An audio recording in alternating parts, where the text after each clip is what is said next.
We define waste as any activity that does not add value to the process. If you look at all the activities you do on a normal day, probably 90% of the things that you do actually are waste, and you would never even know it. The things like walking through the facility, getting your tools to fix the piece of equipment that just went down, doing the setup and the changeover of the piece of equipment. All of those things really don't add value, and you do them every day, and it takes a lot of hard work and energy, but it really doesn't transform the product. There's 7 basic wastes that you'll see in manufacturing, and we'll touch on each one of them. Defects in manufacturing are from the start to the finish. It could be incoming from your supplier. Defects in the particular product that you're making could be packaging defects, even how much you fill into the bottle, and the quality of your outgoing product to your customer. It can also include all of the things that get thrown onto the ground. You know, whether you lose your food product on the ground, that's a defect, and that ends up being a lot of money. Overproduction is just making inventory for no reason. We're going to build up either work in process or finished goods inventory, and we're going to stockpile it in our warehouse. So we're not producing to customer demand, we're just producing. Most companies that we deal with in the process industry have extreme amounts of finished goods inventory, which says we've produced stuff faster than what it's being consumed at. So that's typically the most obvious waste that's out there.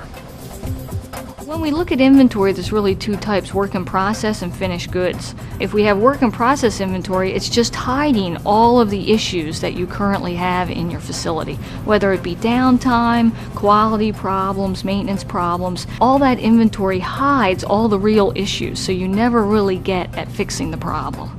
We could have stockpiles of a ton of inventory that's just not the right inventory. So we want to build the right stuff at the right time to satisfy our customers. When we talk about wasted motion, most of the times it's obvious when we go to do a product changeover. If you think about taking a video camera and watching what those changeover people do, all of a sudden when you're looking at the machine, everybody walks away from the machine and nothing's going on. If you look at this example of the spaghetti diagram, the individual who had to execute the changeover walked over a half mile going through the facility, getting all the tools required to do this setup. So the first question that we ask them is, what's happening, where are you going? And you get lots of discussion around, well, I have to go get this, I have to go get that. So we're trying to reduce that to get everything where you need it, when you need it, and then do the limited amount of motion to get the job done. Over-processing is when you put more into your product than what your customer is willing to pay for.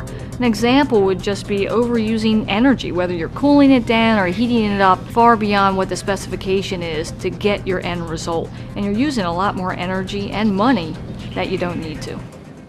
Transportation in your facility happens everywhere. It happens at the front end and it happens at the back end. If you see fork trucks moving equipment or goods around, that's waste of transportation. If you're transporting your goods on a conveyor belt, it is just being transported from one spot to the next over hundreds and hundreds of feet.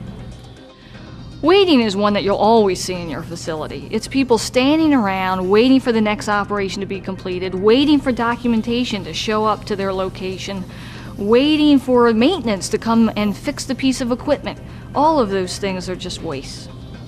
Every time the machine is not producing product, it's really a wasteful action in those environments. So setup reduction or setup changeover activity is a significant waste. Equipment downtime is another significant waste. So when machines stop producing for other reasons other than changeover, those are significant wastes.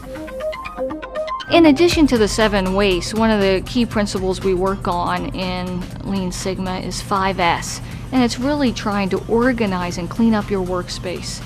And it makes people feel better about working at your location, and it also helps you uncover all the things you never really saw before. By teaching the fundamentals of workplace organization, having a place for everything and having everything in its place and having it labeled, that kind of gets people in the mindset of being organized and disciplined. So 5S becomes sort of the building block upon which all the other improvement activities can take place.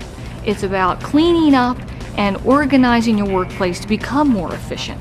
Whether it's things on the ground, whether it's tools in the right spot, 5S really is an imperative when we're doing Lean Sigma. Waste elimination becomes a central part of an improvement strategy because it really helps companies produce a better quality product. It helps eliminate a lot of costs through higher productivity levels that we can attain, and it helps them become much more responsive. You need to start seeing waste and eliminating it, and you need to start doing it now.